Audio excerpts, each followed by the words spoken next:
Welcome to the video.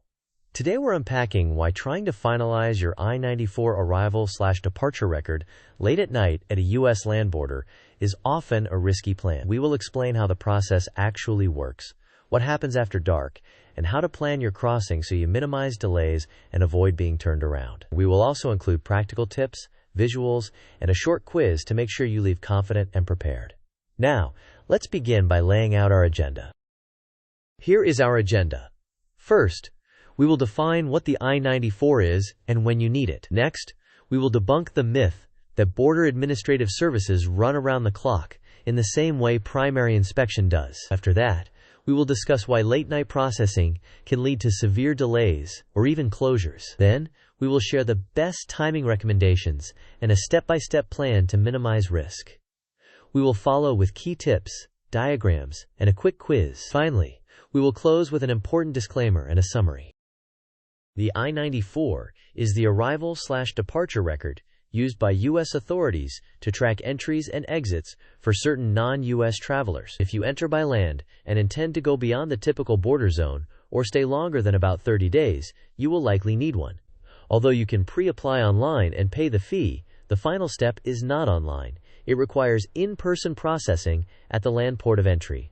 That final step includes an interview, biometric capture, and issuance of the document at the secondary inspection office. Understanding this distinction is crucial. Online pre-application does not replace the in-person finalization. Many travelers assume that because the border crossing lanes appear open all night, the administrative services inside must also be fully staffed and operational. In reality, while primary inspection points can be open around the clock, the secondary inspection office responsible for finalizing I-94 permits may run on a very different schedule. Overnight hours often have minimal staffing and can prioritize enforcement and commercial screenings. Some ports will simply suspend non-essential administrative functions overnight. This is why the time you choose for your final I-94 processing is critical. This timeline illustrates general patterns over a 24-hour cycle. During the night window, roughly 10 p.m. to 6 a.m. at many ports, staffing is low, and I-94 services may be limited or paused. The shoulder periods, around early morning and late evening, can be inconsistent. The day window, approximately 8 a.m. to 8 p.m., is when staffing is generally highest and administrative services are most consistently available. Expected wait times tend to be longest deep into the night and shortest during midday. These are generalizations. Exact schedules and procedures vary by port and change over time. This table compares daytime and late-night experiences at many land ports. Midday tends to offer higher staffing and better service availability, leading to shorter waits and quicker resolution of paperwork issues. Late night often means skeleton crews, longer waits, and a higher chance that non-essential administrative services, including I-94 issuance, are paused. At night, there may be fewer supervisors or specialists available to resolve unexpected issues, reducing your options if something goes wrong. Attempting to finalize your I-94 late at night can produce several compounding risks. First, severe wait times become common because minimal staff must juggle enforcement, commercial inspections, and administrative tasks. Second, some ports pause non-essential administrative services, and I-94 issuance can fall into that category. Third, you compete with other priorities, such as commercial traffic and enforcement activity, that are routed to secondary inspection. Fourth, if the office is closed or backlogged, you may be told to wait until morning or return to where you came from. Fifth, fewer supervisors and specialists are available at night, which can delay problem solving for any irregularities in your documentation. Quiz time. The question is, when is the safest target window for finalizing your I-94 at a land border, assuming typical operations? Option A, 10 p.m. to 1 a.m. Option B, 10 a.m. to 4 p.m. Option C, 6 a.m. to 8 a.m. Option D, exactly at midnight. You may pause the video now to think about the answer. We will discuss the answer in the next section of the video. The correct answer is B, 10 a.m. to 4 p.m. This period often aligns with the highest staffing levels, active administrative services, and the best chance to resolve issues quickly. While times vary by port, midday is usually the safest bet. The single most practical recommendation is to plan your final I-94 step during midday hours, roughly 10 a.m. to 4 p.m. During this time, staffing is often optimal, administrative functions are more likely to be fully active, and supervisors are more available to resolve issues. This significantly reduces your risk of delays or being asked to wait until the next shift. Here is a practical plan. First, pre-apply and pay the I-94 fee online to save initial time, understanding that finalization still occurs in person. Second, verify the specific port's I-94 service hours by visiting official sources and calling the port in advance, because hours change and can differ across locations. Third, avoid late-night windows and aim squarely at 10 a.m. to 4 p.m. Fourth, bring complete documentation such as your passport, visa, or ETA if applicable, proof of ties or purpose of travel, and lodging details. Fifth, plan a backup like booking an overnight stay near the border in case processing is paused or backlogged. Sixth, consider holidays, weekends, and commercial traffic peaks that can affect wait times. Finally, arrive early, be ready for secondary inspection, and maintain patience. These steps will position you for a smoother experience. This mind map organizes the key elements of a good crossing plan. Start with port research, verifying hours via official sources and a phone call, and checking for any holiday or maintenance alerts. Next, decide on timing, prioritize midday, avoid late night, and recognize that shoulder hours can be inconsistent.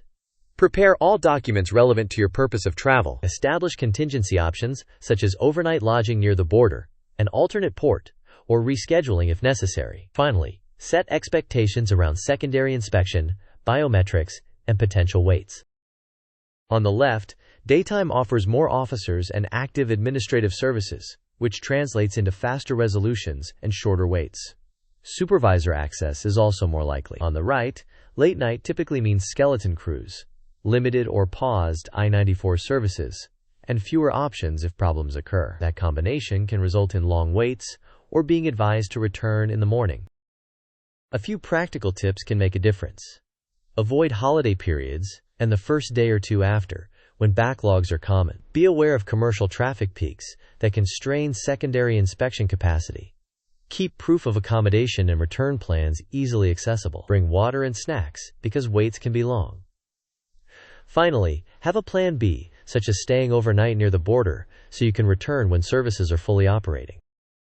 Disclaimer: this content is for general informational purposes only and does not constitute legal advice. Policies, staffing levels, and operational hours vary by port and can change without notice. Always verify details with official sources such as U.S. Customs and Border Protection's website and the specific port of entry before you travel.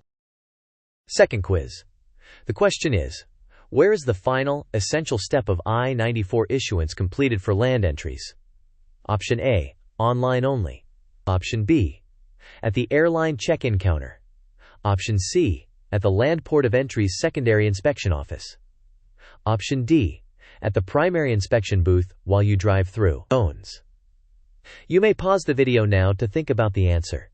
We will discuss the answer in the next section of the video. The correct answer is C.